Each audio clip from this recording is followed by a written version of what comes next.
All right, all right, all right. Now, the DNC, the Democratic National Convention, has started this week. And, there's the Kamala Harris campaign is doing some interesting things at the DNC. One, they've invited influencers to the DNC.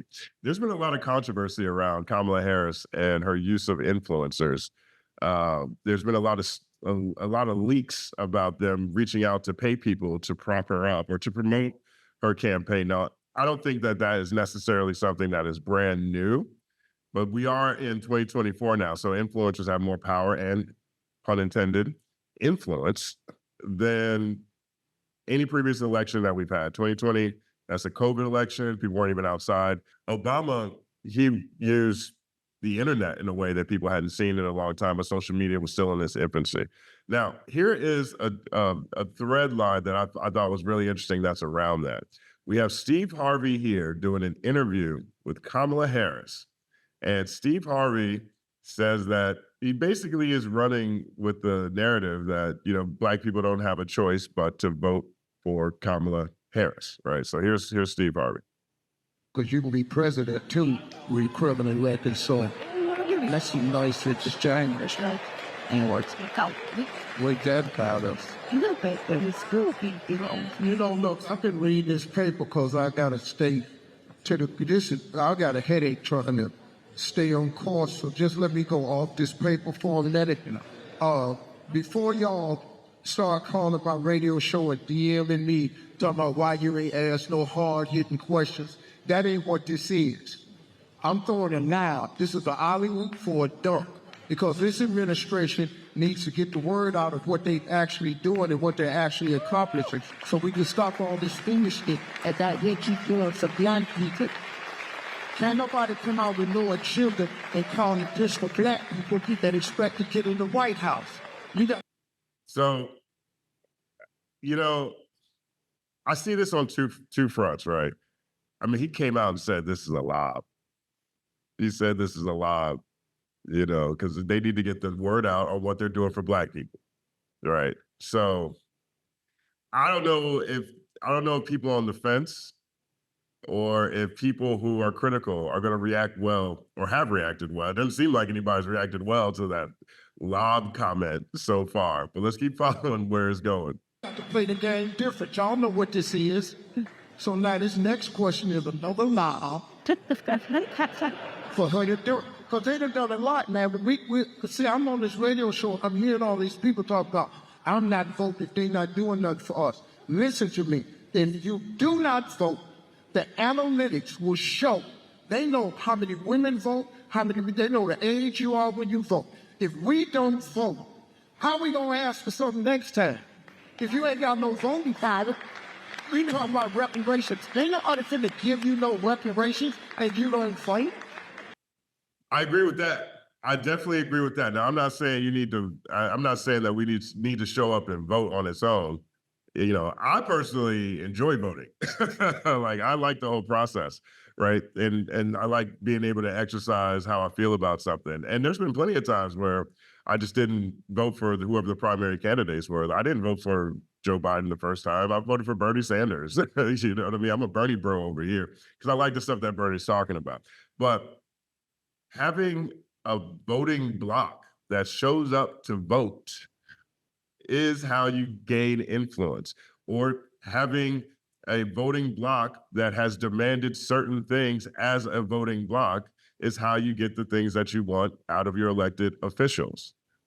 I think that the conversations around, oh man, we ain't gonna get nothing tangible, we shouldn't vote. Sure, but no one has emailed me and said, yo, these are the things that we're asking for as a community. And we're going to set up meetings to talk about getting these things. Would you like to be a part of it? I'm not saying they don't happen. I'm just saying, I'm pretty sure I'm not alone. There needs to be more discussion, communication within the Black community if we're going to follow these people who are saying, hey, let's withhold our vote. Because I honestly think that in this election, she's going to be okay. I think she's going to be okay. I think women in general are going to carry this. I think women who are angry at the fact that they've lost freedoms that they've had. They've lost privacy with their doctors in a number of states. I think that's going to carry them, right? So if Black people don't show up to vote, what we're saying is, and if Kamala still wins, what we're saying is, oh man, we're not getting nothing on our own, and she wins, and then we're going to be mad that she doesn't do anything for us when we didn't show up to vote. I understand what Steve Harvey's saying about this. There just needs to be more organization around what it is specifically that we're asking for. That's why you think they can give us some money, no how, man. I hope they do. They owe us. I go down there.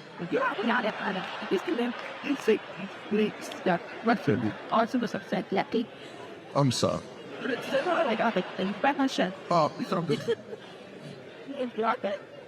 I know I ain't coming back next year. All right. Yeah, she didn't know what to say on that one. She didn't know what to say on that one. So people are really upset. People are upset at Steve Harvey for this one. One of those people is Dr. Umar Johnson, right? And so Dr. Umar, he dropped a video online last week revealing that someone from the Kamala Harris campaign reached out to him, offered him $10,000 for a sit-down interview with Kamala. Now, this is based purely off of what Dr. Umar is saying, right? So let's take a look at what Umar says. No more.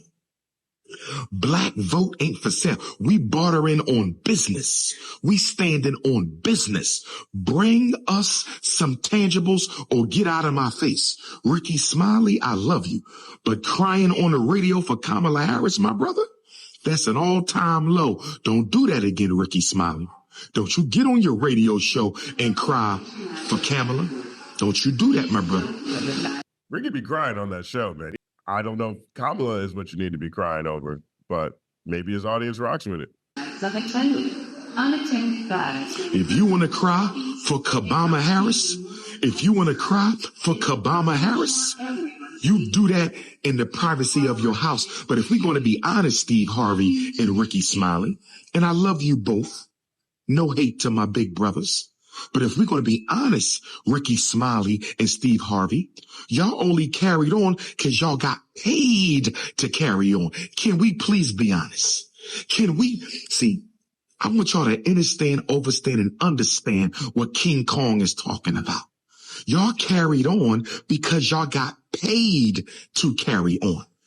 Kamala Harris and the Democratic plantation is paying you celebrities, paying you to shame Black people into voting. Y'all know we're not going to get nothing out of that vote. Okay, so this is where I think this conversation needs to be more efficient. He starts off saying we need tangibles. Then he says Steve Harvey and Rickey Smiley are getting paid to shame Black people into voting for Kamala. And then he says, we're not getting nothing out of that vote. Let's see where he goes with this. But I think that this is a great opportunity to talk about how we're going to get stuff for our vote. How are we going to do it? If we're going to draw a distinction between Steve Harvey literally said, hey, what do you think is going to happen if we don't vote? That they're going to look at us analytically as a voting bloc who doesn't show up. Steve Harvey just said that. Let's see if Umar got how we going to show up as a voting bloc and get stuff. Y'all know we not going to get nothing out of that vote. Y'all know we not going to get nothing out of the vote, but they being paid, y'all being bought. They offer me $10K for an interview with Kamala Harris. I don't want your money, but we can definitely do the interview. They offer me $10K for an interview with Kamala Harris. Yes, we can do the interview. Keep your damn money. King Kong consciousness ain't for sale. I'm one of the real ones. Silverback Garvey Gorilla. I'm one of the real ones. Silverback Garvey Gorilla. Don't come to me with no propositions for money. I don't live for no money. I'm not one of these goofy ass rappers whose whole life is nothing but what you can buy and own. You dealing with real African DNA. This is real ancestral energy over here. I'm not no Rickey Smiley and Steve Harvey. You don't drop no check off and say, get the Negroes to the plantation on November the 4th. You don't drop no check off and say, get the Negroes to the plantation. All right, so today, Steve Harvey responds to Dr. Umar. I actually think this is kind of funny. Check this out.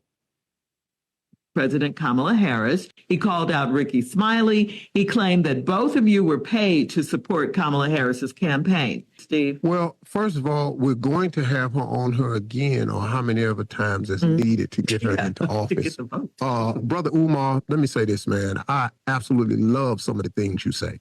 I really, really do, man. Some of the stuff I don't always agree with, but ain't nobody got to agree with everything I say. But let me clear the air on something. Please. You can't hire Steve Harvey for $10,000 to do nothing. Hey, Let me just A that out the way. and B. I don't know where you got that number from, but you can't offer Steve Harvey $10,000 to do nothing.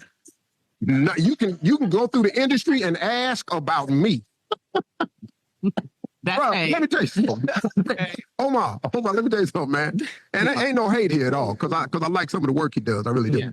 Listen, man, I don't He said I don't do nothing. Nothing for $10,000. Don't even insult. Don't insult the brand equity that I've built over these 30 years of television. I just don't, man. And I'm doing this absolutely free of charge because I want this country to be in her hands as opposed to Donald Trump's hands. That's why I do it. Now, me and Rickey Smiley happen to be on the same page. Now, we Q's now, and so is D.L. Hughley. And Q's kind of run the airways of Black radio. Okay. All right. The Q's is running the airways of Black radio. All right, Purple. Okay. But we also understand what's at stake here. So no, I haven't received a single dollar from anybody to do what I do. And I'm doing it gladly for free. Yes. And I'm going to freely have her on here again and again and again. I am going to freely ask soft-ass questions. I am going to freely lob the basketball so she can slam dunk all these questions. Yes. I'm going to freely sit here and agree. So the black vote is not for sale. That's right. And because let me tell you something, if you look at just look at the last presidential election, when it got down to Michigan, Wisconsin, it got down to Philly, and Philadelphia, it got down to Georgia, Atlanta. Yeah. Philly, Pennsylvania. All those, the Republicans were winning out in the suburbs. When they got to the inner cities where we heavily populate Atlanta, Philadelphia, Detroit, Milwaukee, that turned the election. And the same thing can happen this time. And they all know it. Why do you think Donald Trump, who don't give a damn about the National Association of Black Journalists, would even walk his ass out there? So he was out there to try to make Black people think that he's done more for Black people than any president since Abraham Lincoln. But he can't say one thing he's done for Black people. And then got mad at the Black woman for asking him tough questions. Now, anybody else that don't agree with that right there, I understand. But just show me what he's done for Black people so I can understand. Because right now I don't. Yeah, I mean, we covered that in the video, the spectacle video that looks at that Trump and ABJ thing, but also calls out Kamala's authenticity issues. I say it all the time. I don't trust none of these Confederates around Trump. I don't trust none of these Confederates around the red team. The red team is a bunch of Confederates. There's a bunch of Confederates in the red team. I say that because the South is where the red stronghold is, and that is the region that is trying to save all these Confederate statues because they are Confederates and they're upset that they lost the war and now they've come back and they've gained a whole lot of power in the courts. They've gained so much judicial power in this country, and we're seeing the effects of that. We've seen that with the affirmative action ruling. We've seen that with Roe versus Wade. We're seeing that with them removing African-American history, AP African-American history programs across the South. We're seeing that with these voucher programs where they're taking public dollars and giving them to private schools. That takes money out of Black communities largely. We've seen that. That's why I describe it as the Confederates around Trump. I don't trust the Confederates around Trump, right? So, but I understand completely and identify with where the thought process where Umar is coming from or where Ice Cube is coming from. That's why I think the red team is having a real problem having these conversations and maximizing their opportunity here. Because truthfully, they're not offering anything. I haven't seen them offer anything specifically to Black people either. right? So we have a situation where we're arguing amongst ourselves about who's not going to do nothing for us. When one party has proven time and time again, or one region of this country, when they have elected officials who go into move into national politics, tend to pass things that are to our disadvantage where we are most populated, which is the South. It's just what it is. You know what I mean? So I think the Kamala Harris campaign, honestly, and I'll say this again. Hopefully, hopefully I'm wrong about this, because I don't like the idea that we're voting ourselves off the island by not being more organized and what we're and getting more of us together in terms of what our expectations are and what we explicitly want from this campaign. But I personally think I think there's enough women around this country who are pissed off of all demographics. And I think that's going to carry them. I think there's enough middle of the road red team members who are very upset at Trump, who don't like a lot of the extremist policies or characters that are around that campaign. There's all kinds of groups called, Never Trumpers. Like on the red team, there is legitimate infighting and a lack of support for what's happening with the Trump campaign. Now we can call it how we want to call it. We can argue over different points, but I think who's ever advocating for people to not vote unless we get explicit tangibles needs to have explicit tangibles as immediately said right after they said that. That messaging's got to be clear. And I think the red team needs to do it too. We watched what's her name? I can't even think of her name right now. we watched the white chick with the blonde hair, try to talk about how Kamala isn't Black, Foundation of Black Americans, but the real victims are white men. Now, I guess her primary audience is white men, but who are you going to convince in mass if you're trying to decrease the Black voter turnout? I'm 100% with Dr. Umar and Tariq and Yvette and everybody who's talking about we need tangibles. I just need them to say the exact specific tangibles and how we get them back to back in these clips. In the clips back to back, because that's the part that most people run across. And Umar said he got paid $10,000. He didn't want to take the money, but he still wants the interview. Well, I think he probably should have took the money and done the interview and then donated the money to something.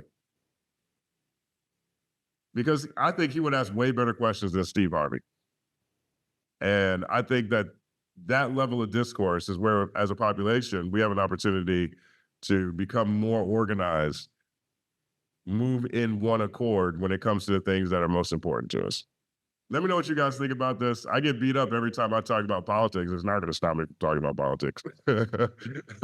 I enjoy it. I enjoy it in my life. I've been in politics pretty much my whole life in one way or the other. Most of you guys know me as someone in the music space and the hip hop space. You guys don't know Boy State, Justin. You guys don't know investment banking, Justin. Okay. So this isn't a new thing for me. It's only new that I get to express these thoughts with you guys. Let me know what you guys think about this. My name is Justin Hunt.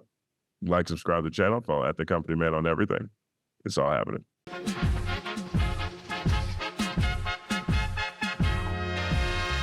Justin Hunt is here, it's all happening.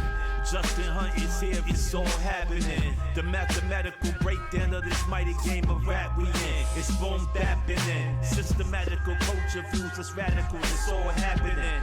Shaking hands and dapping it. Life through the lens of hip hop, from trip hop to yes, y'all, you don't stop, you don't stop. Justin Hunt is here, it's all happening. It's all happening, yes, it's all happening. Justin Hunt is here, it's all happening. It's all happening, yes, it's all happening.